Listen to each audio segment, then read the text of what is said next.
Gloire à Dieu. Bonjour à ceux que je n'ai pas pu saluer ce matin. Il est bon de célébrer Jésus. Et dans le ciel, on ne fera que ça. Donc ça sera formidable. Gloire à Dieu. Plus besoin de soleil. La gloire de Dieu nous éclairera. On ne sera jamais fatigué. Ça, j'ai bien retenu ça. Dans le ciel, on ne sera jamais fatigué. Gloire à Dieu.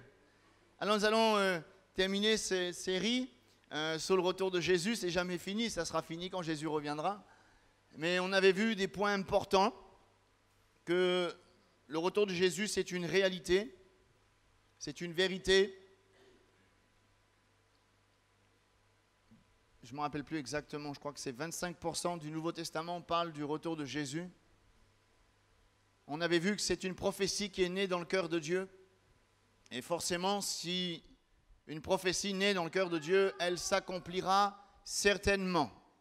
On avait vu que 3 grandes prophéties dans la Bible. La première, la venue du Messie accomplie. La venue du Saint-Esprit accomplie. Et il reste cette belle prophétie que nous attendons. C'est le retour de Jésus-Christ. On avait vu également que dans ces derniers temps, il y aura des jours mauvais. Mais nous ne sommes pas sans espérance. Nous n'attendons pas un jour spécial. Nous n'attendons pas une solution. Nous n'attendons pas un homme. Nous attendons le retour de Jésus. Et ça, c'est l'espérance du chrétien. Et la semaine dernière, on avait vu simplement que Jésus n'a pas laissé de date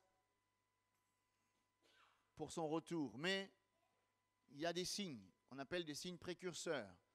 Matthieu 24, Marc 13, Luc 21, ce sont des chapitres de la Bible où il y a toutes sortes de signes. Et on voit que tous ces signes sont accomplis et ça nous montre que Jésus est vraiment à la porte. Mais ce matin, on va réfléchir.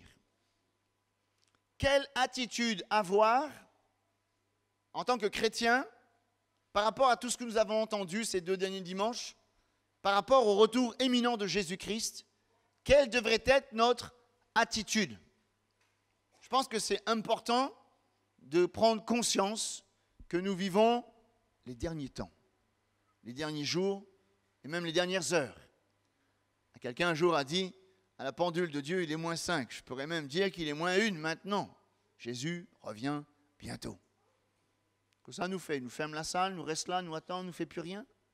Non, allons réfléchir. Ouvrons la Bible dans 2 Pierre chapitre 3, le verset 11 à 18. 2 Pierre chapitre 3, verset 11. Voici ce qui nous est dit. Puisque donc toutes ces choses doivent se dissoudre, quelles ne devez-vous pas être par la sainteté de la conduite et par la piété, attend l'avènement du jour de Dieu, jour à cause duquel les cieux enflammés se dissoudront et les éléments embrasés se fondront. Mais nous attendons, selon sa promesse, de nouveaux cieux et une nouvelle terre où la justice habitera. C'est pourquoi, bien-aimés, en entendant ces choses, appliquez-vous à être trouvés par lui sans tache, irrépréhensibles dans la paix. Croyez que la patience de notre Seigneur est votre salut. Comme notre bien-aimé frère Paul vous l'a aussi écrit, selon la sagesse qui lui a été donnée. C'est ce qu'il fait dans toutes ses lettres, où il parle de ces choses dans lesquelles il y a des points difficiles à comprendre, dont les personnes ignorantes, mal affermies, tordent le sens, comme celui des autres Écritures, pour leur propre ruine. Vous donc, bien-aimés, vous êtes avertis. Mettez-vous sur vos gardes, de peur qu'entraînés par l'égarement des impies, vous ne veniez à décevoir de votre fermeté, mais croissez dans la grâce, dans la connaissance de notre Seigneur et Sauveur Jésus-Christ. À lui soit la gloire, maintenant et pour l'éternité. Alléluia. Je crois que ce qui se passe autour de nous, j'avais dit la semaine dernière que nous ne pouvons pas être dans une bulle. Nous devons être attentifs à ce qui se passe autour de nous. Ça doit quand même nous faire réfléchir. Ça doit nous interpeller. Et maintenant, on va voir quelques points très facilement. Simplement, quelle devrait être notre attitude à l'égard de ces choses qui arrivent dans la fin des temps. Premièrement, il est dit dans... Hop, je vais trop vite. De ne pas se troubler. Matthieu 24, verset 6. Vous entendrez parler de guerre et de bruit de guerre. Gardez-vous d'être troublés, car il faut que ces choses arrivent, mais ça ne sera pas encore la fin. Ça ne sera pas encore la fin. On pourrait peut-être céder à la panique quand on voit toutes les prophéties de ce livre s'accomplir, quand on voit tout ce qui se passe autour de nous, quand on voit dans l'état dans lequel est notre monde, et on se dit, mais il n'y a pas d'avenir, et on se dit, mais ça va être compliqué, et peut-être même que je ne pourrai pas tenir ferme jusqu'au bout par rapport à la persécution. J'ai peur de ne pas résister, j'ai peur de lâcher la main du Seigneur parce qu'il y a trop de persécution, et ça va être trop compliqué. Mais gardez-vous d'être troublés. Pourquoi? Le Seigneur est fidèle. Il saura garder ceux qui sont attachés à lui. Je crois que c'est par grâce que nous sommes sauvés. Ne présumons pas de nos forces. Certainement qu'il y a des moments difficiles devant nous. Certainement que les temps seront de plus en plus compliqués. Certainement que ça sera vraiment de plus en plus difficile pour faire la volonté de Dieu. Rester attaché à Jésus. Mais gardons de céder à la panique. Tout simplement parce que le Seigneur va faire grâce. Il saura nous garder. Je crois qu'il y a deux pièges qui pourraient nous guetter dans sa fin des temps. C'est l'indifférence et puis une inquiétude exagérée. On peut tomber dans l'indifférence en disant tout le monde il est beau, tout le monde il est gentil. De toute façon, si je suis destiné à être sauvé, je serai sauvé. Si ce n'est pas autrement, il peut y avoir une espèce d'indifférence. Mais que Dieu nous garde de l'indifférence. Et on peut tomber dans l'autre extrême, une inquiétude exagérée, de peur de céder à la panique. Et nous devons nous armer de cette pensée que dans les temps difficiles, il y aura des turbulences pour notre vie, pour l'Église. Mais ne nous inquiétons pas. Dieu a fait la promesse d'être avec nous tous les jours. Il ne nous abandonnera pas. Il va nous donner ce qu'il contribue à résister. Dieu, dans ces derniers temps, il nous a donné quelque chose d'extraordinaire qui va pouvoir nous aider à résister. C'est le Saint-Esprit. Dans ces derniers temps, frères et sœurs, nous avons besoin d'être remplis du Saint-Esprit. Le Saint-Esprit nous donnera de résister, nous donnera de rester attachés à Jésus-Christ. Soyons remplis du Saint-Esprit et de la parole de Dieu. Dans l'Apocalypse, il est dit, parce que tu as gardé ma parole, je te garderai à l'heure de la tentation. Dieu s'engage à garder ceux qui gardent la sainte doctrine. Dieu s'engage à garder tous les chrétiens qui sont fidèles à Jésus-Christ. Ne présumons pas de nos forces, mais ne tombons pas dans la panique. Ne cédons pas à une panique gratuite, à une inquiétude exagérée. C'est par grâce que nous sommes sauvés et Dieu est fidèle pour nous garder. Jésus nous a fait la promesse d'être avec nous tous les jours. Et le Saint-Esprit devait être notre force. Et la Bible dit dans Marc 13, justement ce chapitre, verset 11, « Quand on vous emmènera pour vous livrer, ne vous inquiétez pas d'avance de ce que vous aurez à dire, mais dites ce qui vous sera donné à l'heure même. Car ce n'est pas vous qui parlerez, mais l'Esprit Saint. » Alléluia! Donc ça veut dire expressément ici, je comprends avec vous, que le Saint-Esprit sera à notre aide dans ces moments difficiles. Nous avons besoin, frères et sœurs, de faire une priorité dans nos vies, dans ces derniers temps, à être remplis du Saint-Esprit. Être rempli du Saint-Esprit, ce n'est pas parler en langue simplement, c'est être conduit par le Saint-Esprit, être dirigé par le Saint-Esprit, être sous le contrôle du Saint-Esprit. Et le Saint-Esprit nous aidera à donner raison de notre espérance qui est attachée à notre salut.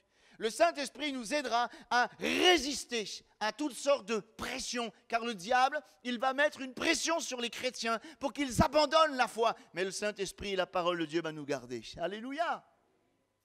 La Bible dit que le jugement de Dieu va commencer par la maison de Dieu, c'est-à-dire l'Église. Gardons-nous d'être troublés. Car plus on va avancer vers le retour de Jésus, plus il y aura des choses, on verra des choses qu'on n'a jamais vues. On va entendre des choses qu'on n'a jamais entendues. Le Seigneur, dans ces derniers temps, par le Saint-Esprit, va sanctifier l'Église. Il y a des choses qui peut-être sont cachées. Le Seigneur va les mettre à jour pour sanctifier, préparer son Église. Gardons-nous d'être troublés lorsque nous verrons peut-être des scandales même arriver dans l'Église, car il faut que ces choses arrivent. Mais gardons-nous d'être troublés. Ne perdons pas notre salut parce que simplement on a entendu telle chose, on a entendu telle chose, on a quelque chose qui est une pierre d'achoppement pour nous. Mais gardons-nous d'être troublés. Car il faut que ces choses arrivent. Nous verrons, nous entendrons des choses qui pourraient peut-être nous décourager. Mais ne remettons pas notre salut en cause juste par rapport à une occasion de chute d'un frère, d'une sœur ou de quelque chose qui peut-être pourrait nous décourager. Vous vous rendez compte qu'il y a un enjeu extraordinaire, c'est notre éternité. Est-ce que nous avons le droit de remettre encore notre salut par rapport à un comportement de quelqu'un? Non. Notre salut ne dépend pas de quelqu'un, il dépend de Jésus-Christ et de sa grâce. Gardons-nous d'être troublés car il faut que ces choses arrivent. Pierre dira ceci dans 1 Pierre chapitre 4 verset 16. Mais si quelqu'un souffre comme chrétien, qu'il n'en ait point honte, que plutôt il glorifie Dieu à cause de ce nom, car c'est le moment où le jugement va commencer par la maison de Dieu. Or, si c'est par nous qu'il commence, quelle sera la fin de ceux qui n'obéissent pas à l'évangile de Dieu? Et si le juste se sauve avec peine, que deviendront l'impie et le pécheur? Ainsi que ceux qui souffrent selon la volonté de Dieu remettent leur âme au fidèle Créateur en faisant ce qui est bien. Gardons-nous d'être troublés. Plus nous allons avancer, plus l'Église va être secouée, persécutée, malmenée.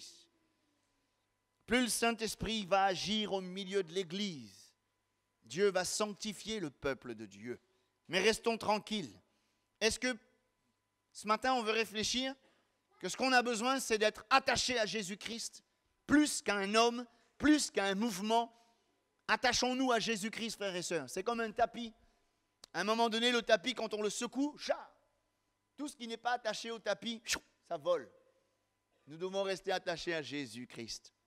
Et ça pourra secouer, ça pourra peut-être avoir des choses qui vont peut-être éventuellement nous choquer, mais on ne perdra pas courage, parce que la Bible dit que celui qui persévérera jusqu'à la fin sera sauvé. Alléluia! Recherchons la paix avec Dieu, la paix de Dieu. La Bible dit que c'est dans le calme et la confiance que sera notre force. Gloire à Dieu. Gardons-nous d'être troublés. Ensuite, demandons au Seigneur dans ces derniers temps d'avoir du discernement. Matthieu 16, verset 3. Vous savez discerner l'aspect du ciel et vous ne pouvez discerner les signes des temps. Je crois que manquer de discernement, c'est vivre comme si Jésus ne devait pas revenir. Manquer de discernement, c'est vivre dans le péché et avoir une pseudo-espérance, se séduire soi-même en disant « Mais Dieu m'aime, on ira tous au paradis ». Je suis désolé, mais M. Paul Naref, il s'est trompé. Il y a beaucoup de chrétiens qui se séduisent en disant « Mais moi, je donnais mon cœur à Jésus », mais ça ne suffit pas. Il faut que ta vie glorifie le Seigneur. Nous savons, parce que la Bible nous le montre, que quelqu'un qui vit dans le péché, quelqu'un qui est double, quelqu'un qui est partagé, et tu espères aller au ciel comme ça avec ton péché qui n'est pas confessé, abandonné. Ce n'est pas simplement que ce que tu dis qui va te rendre agréable, c'est ce qui se passe dans ton cœur. Et je crois que vivre avec le discernement, c'est comprendre que nous avons besoin d'être sérieux dans les choses de Dieu. Du temps de Noé, les gens disaient, mais mangeons, buvons, demain nous mourrons. Noé annonçait le jugement en disant, la pluie va tomber, mais les gens se moquaient de lui. Ils savaient les choses, ils savaient qu'il y avoir un jugement parce que Noé leur disait, mais mangeons, buvons, demain nous mourrons. Et combien de chrétiens parfois, dans ces derniers temps, manquent de discernement? Ils se séduisent eux-mêmes en disant, mais Dieu est bon et amour. Oui, nous devons considérer la bonté de Dieu, mais considérer aussi sa sainteté. Dans la Bible, il y a cette parabole des 10 vierges. 5 étaient folles. Elles attendaient l'époux aussi. Elles se sont laissées endormir. À la base, les 10 étaient endormis. C'est écrit. Mais 5 ont pris conscience de la gravité de la situation. Il fallait qu'ils soient éveillés. Il y avait de l'huile dans la lampe. Les 5 autres n'avaient pas l'huile dans la lampe. Ils se sont endormis. Il y a tellement de choses qui peuvent nous endormir, frères et sœurs. Le confort, la routine, la bénédiction mal gérée, notre petite vie pépère. Alors on tombe dans un sommeil spirituel, on tombe dans une routine, on tombe dans une habitude, on tombe dans une facilité, on tombe dans un laisser-aller. Mais soyons toujours remplis du Saint-Esprit pour avoir le discernement de dire « Jésus revient bientôt, Maranatha, Seigneur, je n'ai pas le droit d'être léger. » Un peu d'assouplissement, un peu croiser les bras et la ruine te surprendra subitement. Nous avons besoin d'être réveillés, frères et sœurs. Nous avons besoin d'être sérieux dans les choses de Dieu. On a besoin de séparer ce qui est vil de ce qui est précieux dans notre vie. Peut-être que le Saint-Esprit est en train de te montrer maintenant qu'il y a quelque chose que tu dois te séparer, qui pourrait te priver du ciel, mais fais-le au nom de Jésus. Il est question de ton éternité. Arrête de jouer avec ton âme. Arrête de jouer avec ton éternité. C'est sérieux, nous sommes dans les derniers temps, les dernières heures. Ne dis pas, je vais remettre à plus tard. Il y a des jeunes qui disent parfois, mais moi je connais la vérité, mais je suis jeune, je dois m'éclater avant. Mais ce n'est pas tes parents qui vont décider pour toi. C'est toi qui dois décider pour ton éternité. Si tu ne te décides pas aujourd'hui, peut-être que tu ne le feras jamais. Je crois que l'enfer est pavé de regrets. Si j'avais su. Il y a des gens qui iront en enfer avec la Bible sous le bras. Mais ils diront, ah, si j'avais su. Ah, si j'avais su, j'aurais donné mon cœur à Jésus. Ah, si j'avais su, j'aurais arrêté avec ça. Ah, si j'avais su. Mais si j'avais su, c'est trop tard. Ayons du discernement ce matin. Je prie Dieu que le Saint-Esprit ouvre notre intelligence pour comprendre que nous sommes dans les derniers temps. Nous devons être sérieux avec les choses de Dieu. Ensuite, troisièmement, veillez, prendre garde. Matthieu 24, verset 4. Prenez garde que personne ne vous séduise, car plusieurs viendront en mon nom disant « C'est moi qui suis le Christ ». Ils séduiront beaucoup de gens. L'heure vient, elle est déjà venue, que nous devons être prudents, cesser d'être négligents. Le prophète Agé a dit ceci, considérez attentivement vos voies. Frères et sœurs, n'est-ce pas le moment de retrouver le zèle pour Jésus-Christ? N'est-ce pas le moment d'être bouillant pour Jésus-Christ? N'est-ce pas le moment de retrouver ce feu qui s'est peut-être éteint dans ton cœur? Nous ne pouvons pas vivre avec tout le jour la nostalgie. Oh, autrefois, mais autrefois c'est fini. C'est aujourd'hui qu'il faut retrouver le feu dans nos cœurs. Puisses-tu être bouillant? La Bible dit dans l'Apocalypse chapitre 3, ainsi, parce que tu es tiède, que tu es ni froid ni bouillant, je te vomirai de ma bouche. Waouh, c'est terrible, non? Tiède, ça veut dire vivre par la chair. Tiède, ça veut dire être négligent. Tiède, ça veut dire vivre pour les choses de la terre. Bouillant, c'est vivre par l'esprit, s'attacher aux choses d'en haut, être zélé, être plein de courage, être plein de foi pour Jésus-Christ, plein d'enthousiasme pour le royaume de Dieu. Nous devons veiller à garder la bonne doctrine, frères et sœurs. J'ai parlé la semaine dernière des faux prophètes, et il y en a de plus en plus. Veillons à garder la paix avec Jésus-Christ. Veillons à être en paix avec les frères et sœurs. Comment on va faire dans le ciel? Imaginez, hein?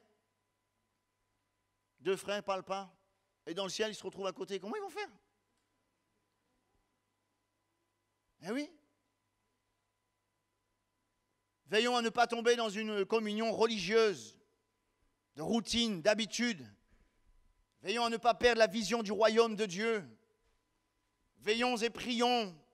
L'esprit est bien disposé, la chair est faible, dit Jésus, à ne pas succomber à la tentation charnelle et spirituelle. Romains 13, 11, cela importe d'autant que plus que vous savez en quel temps nous sommes, c'est l'heure de se réveiller enfin du sommeil. Car maintenant le salut est plus près de nous que lorsque nous avons cru. Souvent on prie pour le réveil. Seigneur, réveille-nous, Seigneur. Mais la parole de Dieu nous dit, toi, réveille-toi. Toi, commence par te réveiller. Réveiller, c'est quoi réveiller? Prise de conscience. Prise de conscience de ma situation, la situation de l'Église, la situation de ma ville, la situation de mon île. Prise de conscience qu'il y a plein de personnes qui sont perdues encore. Prise de conscience que ma famille n'est pas sauvée. Prise de conscience que je dois retrouver la flamme de mon premier amour. C'est pour ça, frères et sœurs, je crois que le quatrième point est très important. Est-ce que ce n'est pas l'heure de mettre tout le paquet pour prêcher l'Évangile? L'heure est comptée. La Bible dit que l'heure vient où nous ne pourrons plus travailler pour le salut des âmes. Et on voit déjà que ça commence à être de plus en plus compliqué. La Bolivie, le président bolivien a interdit l'évangélisation de rue. Vous vous rendez compte? Il faut qu'on rachète le temps. Maintenant, tout ce que l'Église va entreprendre doit être dans le but du salut d'un plus grand nombre. Est-ce que ce matin, devant Dieu, nous réalisons que c'est vraiment les temps de la fin, l'heure vient, nous ne pourrons plus travailler et nous devons mettre tout notre effort, tout notre cœur à amener des âmes à être sauvées. Je prends un exemple. J'en ai parlé la semaine dernière. Imaginez, vous êtes dans une grande surface, une énorme grande surface. Et dans cette grande surface, il y a un feu. Qu'est-ce que vous faites? Vous laissez là votre chariot et vous sortez. Oui ou non? Je ne pense pas s'il y a quelqu'un qui dit « mais il n'a pas mon chariot hein. ». Comme on a vu certains pour de l'eau, là, c'est aïe, aïe, aïe. La bêtise de l'homme. Et quand on sort, on ne dit pas rien. On dit « ah, moi je chauffe ma peau, débrouille les autres ». Je sors du magasin. Normalement, quelqu'un qui est intelligent, il sort et il crie « au feu !» parce qu'il veut avertir les autres. Oui ou non? Amen. C'est pas ce qu'on devrait faire? Il y a un jugement qui va venir. Les gens qui ne connaissent pas l'Évangile ne sont même pas au courant de ce qui va se passer. Et ils ne sont peut-être même pas conscients qu'ils vont aller en enfer. Je suis très prudent avec les visions. Mais un missionnaire, un jour a eu une vision. Il faisait nuit. Il y avait des gens qui avançaient comme ça et qui tombaient dans une ravine. Bam! Des centaines et des centaines.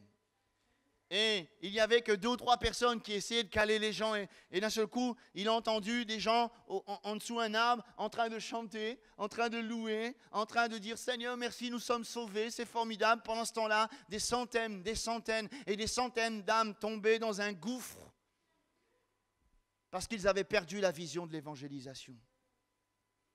Dans Proverbe 24, verset 11, il est dit « Délivre ceux qu'on traîne à la mort, ceux qu'on va égorger, sauve-les ». Est-ce que l'Église n'a pas un défi dans ces derniers jours, frères et sœurs? Mettre l'accent sur l'évangélisation. Frères et sœurs, demandez à Dieu d'ouvrir votre bouche à votre famille. Tu veux que ton frère, ta sœur, ta maman, ton papa soient sauvés? Il ne connaît pas l'évangile, mais s'il n'y a personne qui prêche, comment croiront-ils? Peut-être tu vas te dire, mais moi, je n'ai pas la bouche facile, j'ai la langue embarrassée. Ouvre ta bouche, je la remplirai. Nous devons avertir ceux qui meurent. Rachète les temps car les jours sont mauvais. Éphésiens 5, 16. Nous devons mettre vraiment sonner de la trompette. Nous devons avertir. Nous devons, dans ces derniers temps, réagir et ne pas dire, mais être marqué par l'égoïste. Moi, je suis sauvé, j'irai au ciel. Mais à côté, ton ami, ton voisin, ton frère, ton collègue de travail, peut-être qu'il va aller en enfer. Et toi, tu as la clé pour pas qu'il y aille. Et tu dis rien. Nous devons sonner de la trompette, frères et sœurs.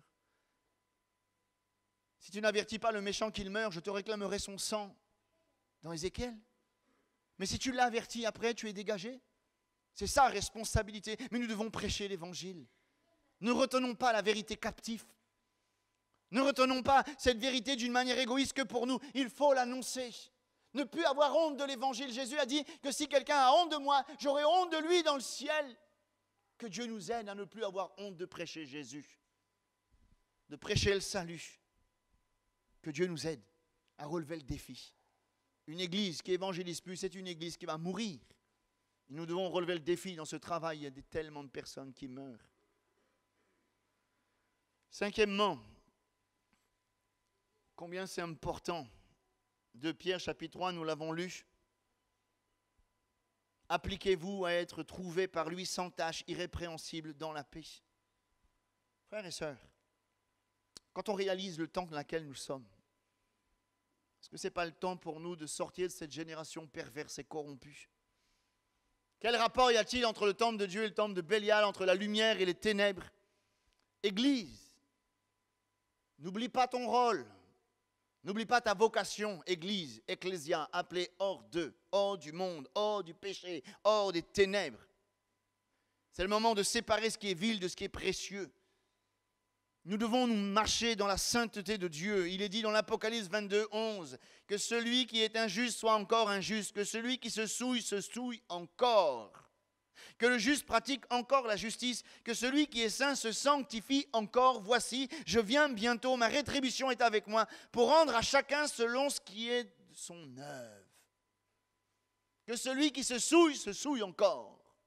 Mais nous, peuple de Dieu, marchons dans la sanctification, sans laquelle nul ne verra le Seigneur. Comment va ton cœur? Comment va ta vie? C'est le moment de marcher dans la sainteté. Je le disais tout à l'heure, ne croyez pas à cette chansonnette inspirée certainement par l'adversaire. Nous n'irons pas tous au paradis. La sanctification. Je crois que c'est le temps de garder nos robes blanches. Le jour où on vient à Jésus-Christ, on confesse nos péchés, Christ nous donne une robe blanche. Dans Zacharie chapitre 3, le sacrificateur Josué avait reçu une robe blanche. Le diable est venu pour le salir. L'ange est venu, il lui a donné une robe blanche et avec la tiare, l'autorité. Et je crois que le diable fera tout pour vraiment salir notre robe blanchie dans le sang de Jésus. Et dans la parabole des noces du festin, le roi est entré, un homme a été mis dehors. Savez-vous pourquoi? Parce qu'il n'avait pas mis son habit de noces. Si nous ne sommes pas sanctifiés, frères et sœurs, nous serons dans la confusion quand Christ va revenir. Mais Seigneur, j'ai prophétisé en ton nom, j'ai chassé des démons, je t'ai servi, je connais la Bible par cœur, Seigneur. Je peux même te la réciter, Seigneur. Je ne te connais pas. Où? Dans l'Apocalypse chapitre 7, qui sont ces gens? Ce sont ceux qui ont lavé leur robe dans le sang de l'agneau. Ah Dieu! La sanctification est primordiale. Parfois, au nom de l'amical, au nom d'une amitié, une séduction peut-être charnelle va nous permettre de dire « mais ce n'est pas grave ». Si, le péché, c'est grave. Parce que le péché nous prive de la gloire de Dieu. Et l'heure vient, frères et sœurs, où nous devons marcher dans la sanctification. Sixièmement, c'est sérieux, hein? Retrouver la flamme du premier amour. Il y a de ceux qui viennent de se convertir. Il y a de ceux qui sont convertis depuis 30 ans, 40 ans, 50 ans. Nous avons besoin d'être fidèles dans ce que le Seigneur nous a donné, frères et sœurs. Quand on vient de se convertir, on est prêt à lâcher tout. Vous avez remarqué? Il y a un feu dans nos cœurs. Et je crois que nous avons besoin de retrouver cette flamme du premier amour. Quand on n'a plus la flamme, on va faire un jeu de mots ce matin. Essayez de comprendre. Quand on n'a plus la flamme du premier amour, le A est remplacé par un E. Vous n'avez pas compris? C'est la flemme. Nous devons être zélés pour le Seigneur. Zélés pour Jésus-Christ. Le feu de Dieu, nous voulons. Nous voulons... Vous savez, quand une lampe à huile, quand il n'y a plus l'huile dedans, qu'est-ce qui se passe? La flamme ne s'éteint pas d'un coup. Elle diminue comme ça. Elle diminue, elle diminue, elle diminue. Et plus elle diminue, plus la visibilité dans la pièce, elle est restreinte. La lumière, elle devient petite. La vision, il n'y en a plus. Elle est où ta vision? Pour le royaume de Dieu, pour le Seigneur. Autrefois, peut-être tu disais, mais moi je servais Dieu, pourquoi tu ne sers plus le Seigneur? Elle est où la flamme de ton premier amour? Que Dieu ce matin ranime le feu dans nos cœurs. De toute façon, il est écrit, heureusement, merci Seigneur, il est écrit que Dieu n'éteint pas le lumignon qui fume encore. Seigneur, je veux être zélé pour toi, Seigneur. Je veux retrouver cette flamme du premier amour. Peut-être qu'il y a plein de choses, peut-être il y a eu le découragement, de l'incompréhension, mais c'est pas grave, mets ça de côté, oublie-le, pardonne ceux qui t'ont offensé, mais retrouve au nom de Jésus ce matin la flamme du premier amour. Alléluia! Nous voulons être bouillants pour Jésus. Alléluia! Pas de paresse. Même le Seigneur, il dit, va vers la fourmi paresseux. Ouais, c'est écrit, Proverbe, chapitre 6, va vers la fourmi. Elle n'a pas de chef, elle n'a pas d'inspecteur, mais il travaille toujours. Tu courais si bien, mais qui t'a arrêté, mon frère? Cette influence ne vient pas de Dieu. Ce matin, repens-toi et du zèle. Et du zèle pour le Seigneur. Et puis, enfin, septièmement, ne pas perdre courage. Matthieu 24, 13, celui qui persévérera jusqu'à la fin sera sauvé. Malgré l'opposition, les difficultés que nous pouvons rencontrer, ne nous laissons pas décourager. Seigneur, où irions-nous? Tu as les paroles de la vie éternelle.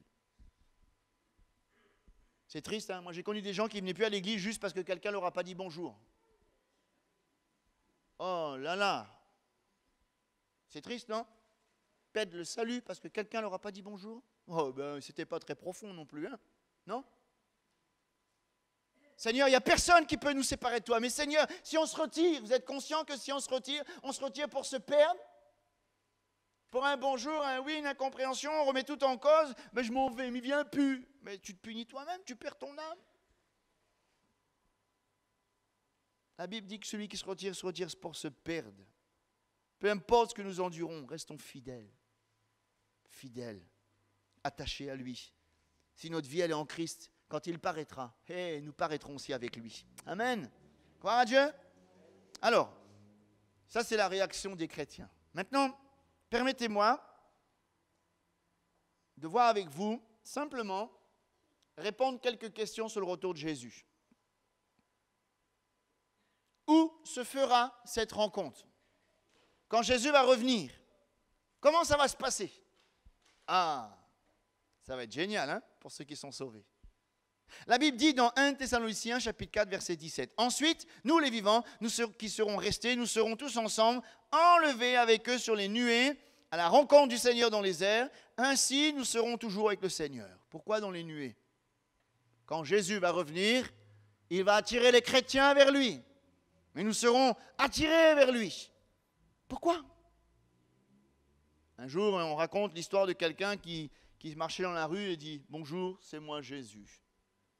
Oh là là, en plus c'était avec un pasteur. Pas de chance. Elle dit, elle est où ta femme? Ma femme elle s'appelle Jacqueline, elle est là-bas. Il dit, sors de là, t'es pas Jésus toi. Parce que l'épouse de Jésus c'est l'église. Alléluia. Et quand Jésus va revenir, il ne va pas venir se fouler la terre comme ça, et il ne va pas venir en simple homme, il va venir d'une manière glorieuse. C'est là que les Juifs vont le recevoir comme le Messie, mais il sera trop tard. Il ne va pas venir en simple homme. Il va revenir dans toute sa gloire. Il ne va même pas poser ses pieds sur la terre, excepté après le millénium, quand il va revenir, il mettra ses pieds sur le mont des Oliviers pour juger les nations, etc. Mais là, il va attirer les siens vers lui. Et je me suis posé une question, mais pourquoi? 3 réponses. Parce que l'Église a une vocation céleste. Vous êtes d'accord avec ça? Hébreux 3.1, c'est pourquoi, frères saints, qui participaient à la vocation céleste. La vocation de l'Église, c'est le ciel. Et lorsque Christ va paraître, nous allons prendre possession de notre héritage, de notre vocation céleste. Et puis, il est dit dans Éphésiens 1.3 que l'Église, nous-mêmes, nous sommes bénis de toutes sortes de bénédictions spirituelles dans les lieux célestes.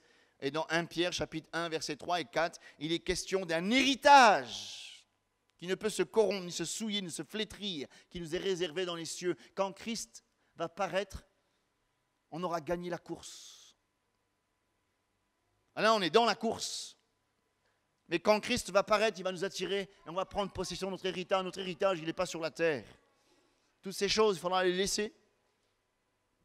Et devant ces 3 points, je crois qu'il est normal que notre Seigneur ne se souille pas sur la terre, mais il va attirer son Église. Son Église. La véritable Église. Celle qui s'est sanctifiée.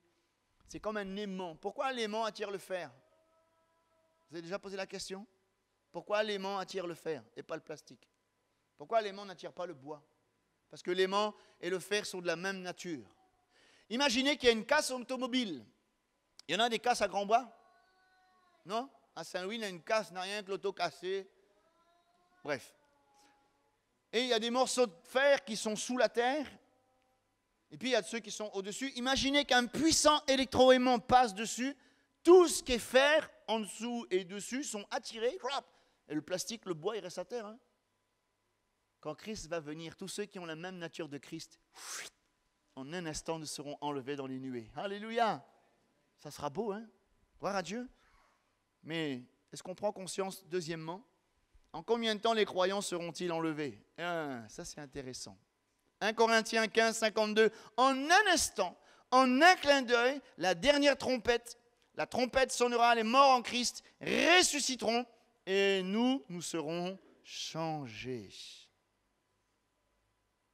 C'est pour ça qu'il est dit dans Matthieu 24, verset 40. Alors de deux hommes qui seront dans un champ, l'un sera pris, l'autre sera laissé. De deux femmes qui moudront à la meule, l'un sera pris et l'autre sera laissé. Parce qu'il n'y aura pas le temps de se réconcilier avec Dieu. Pas le temps de dire attends, pardon Seigneur. On raconte l'histoire de cet homme qui n'avait jamais donné son cœur à Jésus-Christ. Ah, il pensait que c'était la vérité. Il disait toujours à sa femme, vas-y, tu as intérêt à y aller, il faut que tu ailles prier, etc. Et un jour, il a fait un rêve, c'était un cauchemar, mais c'était salutaire. Il a rêvé que Jésus était revenu et sa femme était partie et pas lui. Le lendemain, il a mis sa belle chemise blanche, il est venu au culte, il a donné son cœur à Jésus. Chacun est responsable de son âme. Ça sera en un clin d'œil. Le Seigneur viendra à un moment où nous n'y attendrons pas. L'enlèvement de l'Église sera si rapide que personne n'aura le temps de se préparer, de se repentir, parce que nous sommes prêts quelque part. En un instant, tous les chrétiens du monde, vous imaginez la catastrophe derrière? Les frères qui conduisent les trains, les avions, les voitures, les machines, ils seront enlevés en un instant. Et tous ceux qui nous ont rigolé vont dire « Ah, ils avaient raison !» Eh bien, ils auront la Bible, parce qu'on ne va pas l'emmener avec nous, la Bible, mais ils n'auront plus le Saint-Esprit pour comprendre. Et je crois que l'enlèvement, c'est quelque chose qui peut-être a du mal, humainement parlant, à rentrer dans notre esprit. Mais la Bible nous montre que l'enlèvement, ce n'est pas quelque chose d'unique, parce que Enoch a été enlevé. Élie a été enlevé. Jésus a été enlevé. Dans Acte 1, 11, il est dit « Hommes galiléens, pourquoi vous arrêtez-vous à regarder au ciel? Ce Jésus qui a été enlevé au ciel du milieu de vous viendra de la même manière que vous l'aurez vu allant au ciel. » Merci Seigneur. Comment ça va se passer? Lisons avec moi dans 1 Thessaloniciens, s'il vous plaît. J'allais dire s'il vous plaît. 1 Thessaloniciens chapitre 4. C'est bien expliqué ici. Verset, vous pourrez tout lire le chapitre chez vous, mais je vais concentrer le verset 16 à 18. Car le Seigneur lui-même a un signal donné, à la voix d'un archange, au son de la trompette de Dieu, descendra du ciel, et les morts en Christ ressusciteront premièrement. Ensuite, nous les vivants qui serons restés, nous serons tous ensemble enlevés avec eux sur les nuées, à la rencontre du Seigneur dans les airs. Ainsi, nous serons toujours avec le Seigneur, consolez-vous donc les uns les autres par ces paroles. Alors, comment ça va se passer? Au son de la trompette de Dieu, les morts en Christ, c'est quoi? C'est nos frères et sœurs qui sont décédés dans la foi. Tous nos frères et sœurs qui sont décédés dans la foi, eh bien voilà, ils vont ressusciter. Pas avec un corps charnel, un corps spirituel, glorieux. Il est dit dans 1 Corinthiens 15 que l'homme est semé corruptible, il va ressusciter incorruptible. Il est semé méprisable, il va ressusciter glorieux. Il est semé animal, il va ressusciter spirituel. Tous nos frères et sœurs qui sont morts dans la foi, ils attendent le retour de Jésus. Ils sont dans un lieu de repos, le paradis. Ils attendent, ils ne sont pas entrés dans la salle des noces, ils attendent le retour de Jésus et ils ressusciteront premièrement. Et nous, les vivants, en un instant, nous serons avec eux enlevés dans le ciel. Alléluia! Que ça sera beau! Ça sera beau. Et nous, les vivants, nous serons enlevés. En un instant, le Seigneur lui-même fera le tri. C'est ça la définition de l'Apocalypse. L'Apocalypse, c'est un mot que les journalistes ne comprennent pas. Ils disent, quand ils voient les scènes qu'on a eues avec le cyclone, ils vont dire, c'est un désastre apocalyptique. Le mot apocalypse veut dire révélation, la vraie foi.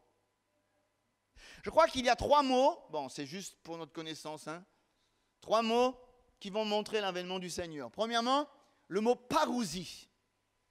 Parousie, c'est le sens apparaître. La Bible dit que tout œil le verra. Certains le verront comme un juge, mais le peuple de Dieu le verra comme un libérateur. Alléluia. Tout œil le verra. Il viendra dans toute sa gloire.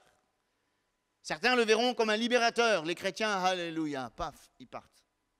Les autres auront, ça sera la catastrophe.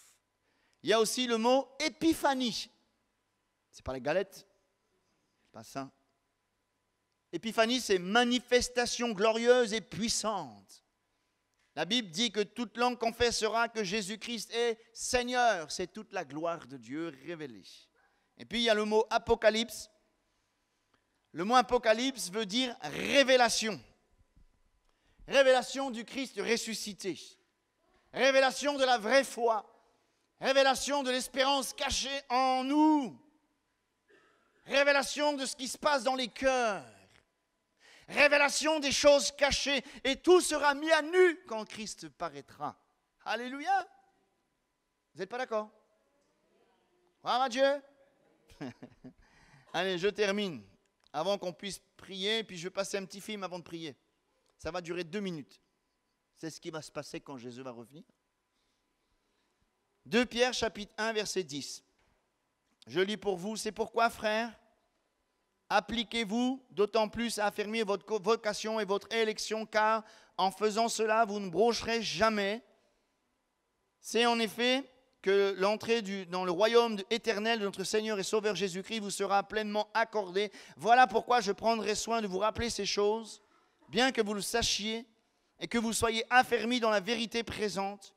Je regarde comme un devoir, aussi longtemps que je suis dans cette tente, dans ce corps, de vous tenir en éveil par des avertissements, car je sais que je le quitterai subitement, ainsi que notre Seigneur Jésus-Christ me l'a fait connaître. Ici, on voit que Pierre, son devoir, c'était d'annoncer aux chrétiens qu'ils devaient se sanctifier, qu'ils devaient se préparer. Ne jouons pas avec notre éternité. Tu peux mettre le petit film, c'est possible? C'est dans une église, un dimanche matin, le pasteur il prêche, Matthieu 24. Vas-y, vas-y. Jesus Christ is coming back for his church. Allez, The Bible says après on va in prier. Matthew chapter 24 verse 42, watch therefore, for you do not know the hour your Lord is coming. I want you to know Matthieu 24. Il est en train de prêcher sur Matthieu 24. Come this month, or he might come next week, or he could even come.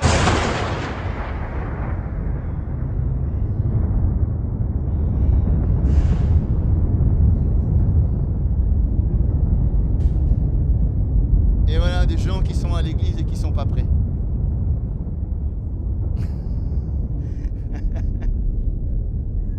C'est trop tard. C'est trop tard. C'est pour vous montrer que c'est sérieux. C'est sérieux. Ne jouons pas avec notre âme. Ne jouons pas avec notre éternité. C'est sérieux. Jésus revient bientôt. Amen. On prie le Seigneur et on veut retrouver cette flamme. Ce matin, je vais faire 2 appels. Mais on va prier avant. Merci Seigneur pour ta parole.